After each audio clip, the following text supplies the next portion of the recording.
And action. Hai, welcome back to my channel, Antoni Sudarsono. Nah teman-teman, bagi yang belum kenal saya, perkenalkan saya seorang investor properti yang saat ini sudah memiliki ratusan kamar kos-kosan yang tersebar di seluruh Yogyakarta.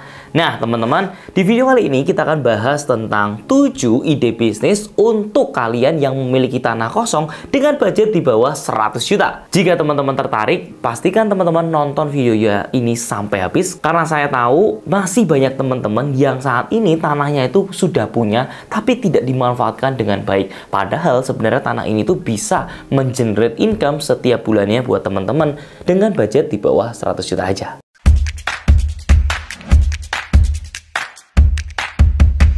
Nah, yang pertama, teman-teman, jadikan tempat untuk dijadikan badminton. Ini saya barusan banget main dari badminton. Kebetulan saya setiap hari Selasa, saya sama tim di Jakarta itu selalu adain olahraga. Nah, saya ngeliat ketika saya datang ke sana, tempatnya itu bener-bener masuk dalam gang banget. Terus masuknya mobil itu sebenarnya agak susah karena dua mobil itu agak dempetan. Begitu masuk sampai di sana, saya ngelihat bahwa ada sebuah lapangan badminton yang menurut saya itu cukup unik. Tempatnya tuh cuman pakai seng doang, agak berisik kalau hujan, tapi dibuat tuh seminimalis mungkin, cuman tinggal dikasih satu lampu, ya udah tinggal main di sana. Nah, aku pikir-pikir ini kan budgetnya murah banget ya teman-teman ya.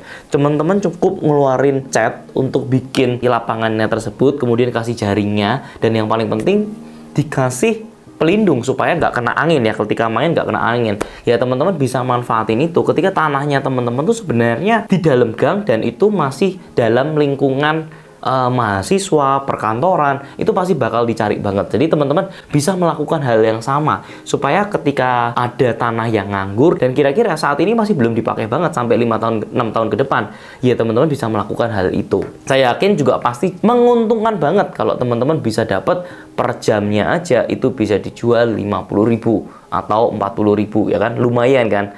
Nanti kalau teman-teman sudah dapat kurang lebih sekitar 8 jam satu hari aja, 8 jam kali itu udah 400.000. 400.000 dikalikan dengan 30 itu sudah berapa? 12 juta. Jadi teman-teman dia bisa menggenerate income kurang lebih 144 juta per tahunnya. Jadi nanti kalau misalkan teman-teman mau jual tempatnya itu, jual tanahnya itu saat teman-teman membutuhkan, itu bisa punya nilai tambah, nilai value lebih karena teman-teman sudah membangun tempat yang bisa menggenerate income dibandingkan teman-teman cuma jualan tanah aja. Nah, pastikan juga ketika teman-teman menjadikan tempat untuk dijadikan badminton harus izin tetangganya karena nanti akan bermasalah karena banyak orang yang bakal parkir di sana, mungkin mengganggu perjalanan di sana. Pastikan tanya RT RW-nya itu apakah bersedia untuk dijadikan komersial area atau tidak. Yang kedua, teman-teman, saya ngelihat di Yogyakarta itu ada satu tempat XX1 yang bukanya bener-bener di tengah kota, dimana pada saat di tengah kota pasti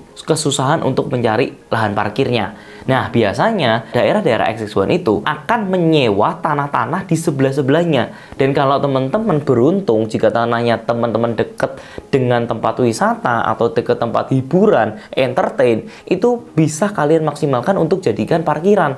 Nah, kalian buat bener-bener yang proper aja, dikasih paving. Ataupun di Jogja itu sebenarnya nggak dikasih paving, cuma dikasih gate-nya aja supaya ketika orang bener-bener masuk, itu bayarnya tersistem. Nanti teman-teman bisa minta bantuan sama orang-orang daerah sekitar sana untuk membantu memanajekannya. Tapi ya biasanya kalau tidak ada sistem, orang-orang daerah sekitar sana itu akan main-main di angkanya. Lebih baik teman-teman investasi untuk bikin gate-nya aja. Tanahnya nggak perlu dirapiin, nggak perlu dipaving juga sebenarnya. Yang penting dibersihin aja supaya tumbuhannya nggak ada.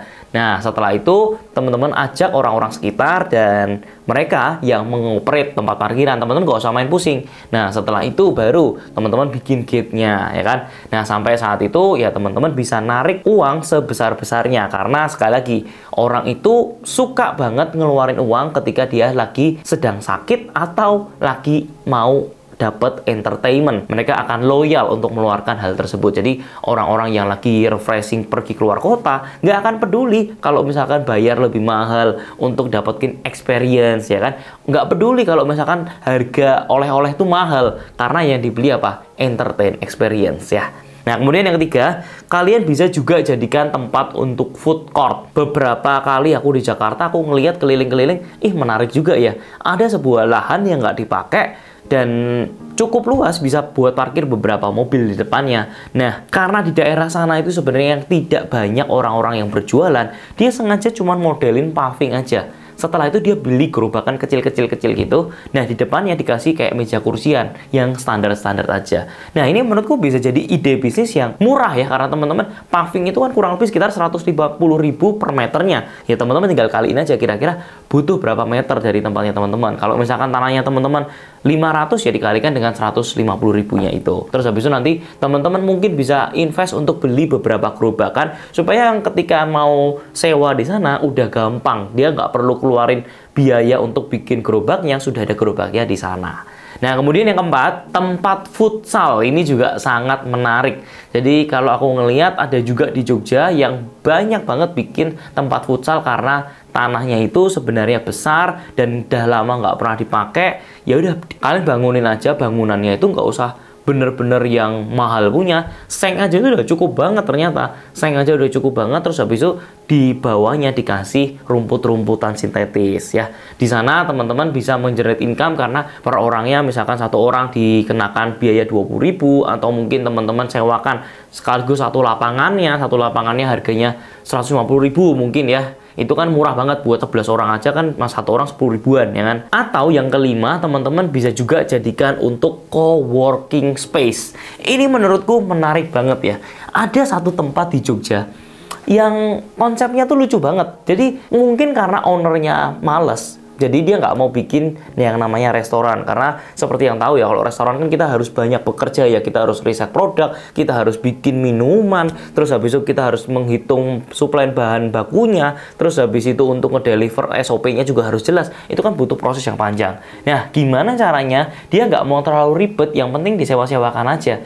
Dia bikin satu konsep tuh menarik banget. Dia bikin lahannya itu dijadikan kayak semi cafe. Bayangin kalau sekarang kan cafe tuh banyak yang ngetren ya. Cafenya tuh dari depan sampai belakang itu dikasih batu kerikil itu yang kecil-kecil itu.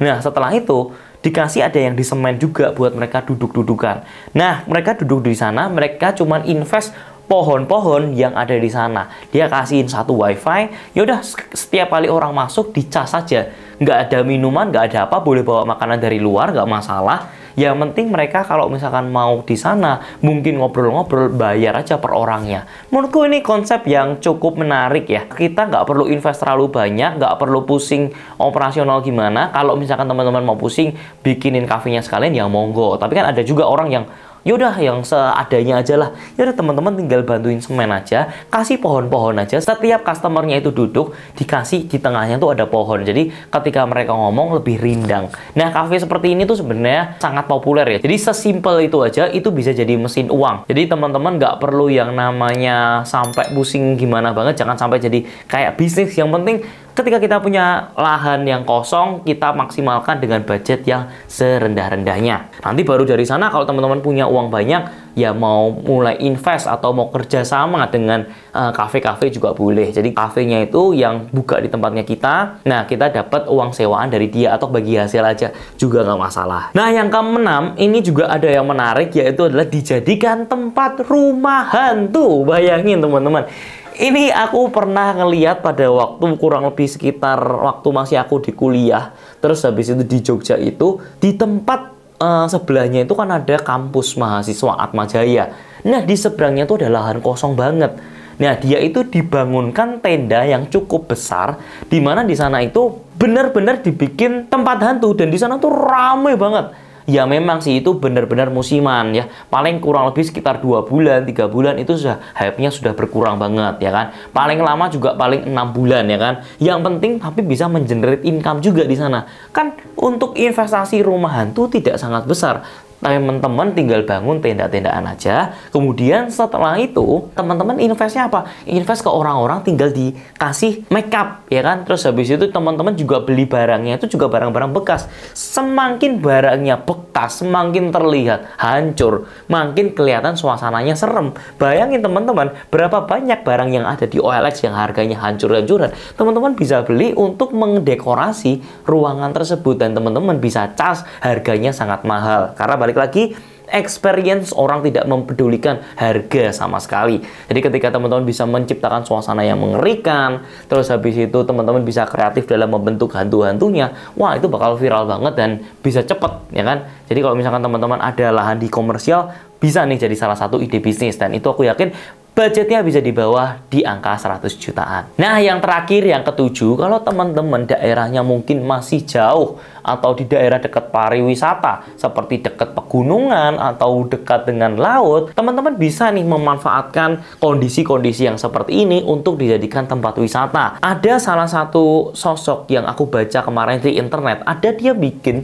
mulainya tuh dari membuat peternakan kelinci. Jadi ketika orang datang ke sana, dia itu cuma beli 15 sampai 20 kelincian aja. Nah, ketika ditaruh di sana, nah di sana itu banyak orang yang mengunjungi karena jadi tempat wisata. Nah, mulai dari berangkat dari sana, habis itu dia bisa bikin hal-hal yang lainnya. Mulai dari tempat untuk rumah hantunya, mulai dari tempat untuk bikin Jepang-Jepangan, Korea-Koreaan, tapi semua startnya dari start small. Dia bikin dari apa? Peternakan kelinci. Habis itu dia beli kuda, habis itu bikin rumah hantu dan lain-lain. Karena tanahnya sana kan masih murah banget ya. Yang penting teman-teman bisa mengenerate income, beliin aja kelinci, beliin aja pohon-pohon buah-buah stroberi, atur aja supaya budgetnya itu bisa menyesuaikan teman-teman. Tapi paling enggak ketika orang ke sana itu dia harus bisa merasakan feelingnya wisata. Paling cocok kalau misalkan tempat daerah sana itu mungkin sudah banyak pantainya. Nah, ketika teman-teman buka di daerah sana, otomatis orang yang setelah ke pantai, mereka kan butuh destinasi tambahan ya, bisa ke tempatnya kalian. Tapi kalau kalian babat alas sendirian ke sana, itu biasanya agak berat kalau cuma 15 kelinci, 20 kelinci. Jadi pastikan ketika teman-teman sudah punya tempat wisata, ya jadikan tempat wisata juga. Yang gimana kita itu mengincar tumpahan dari wisata di tempat-tempat lainnya. Jadi kurang lebih kayak gitu ya teman-teman. Ada 7 ide bisnis yang bisa membuat teman-teman mengenerate income setiap bulannya. Nah, kira-kira ada apa lagi ide bisnis yang di bawah 100 juta bisa mengenerate income sampai ratusan juta setiap tahunnya? Coba kalian ngobrol di kolom komen dan ini bakal menarik banget. Siapa tahu insight-insight berikutnya ini bisa diterapkan sama teman-teman yang memiliki tanah yang serupa. Thank you for watching, semoga video ini bisa bermanfaat. Dan jika teman-teman suka dengan video ini, pastikan kalian klik like, share, dan komen sebanyak-banyaknya. Thank you for watching, and as always, semua akan properti pada waktunya.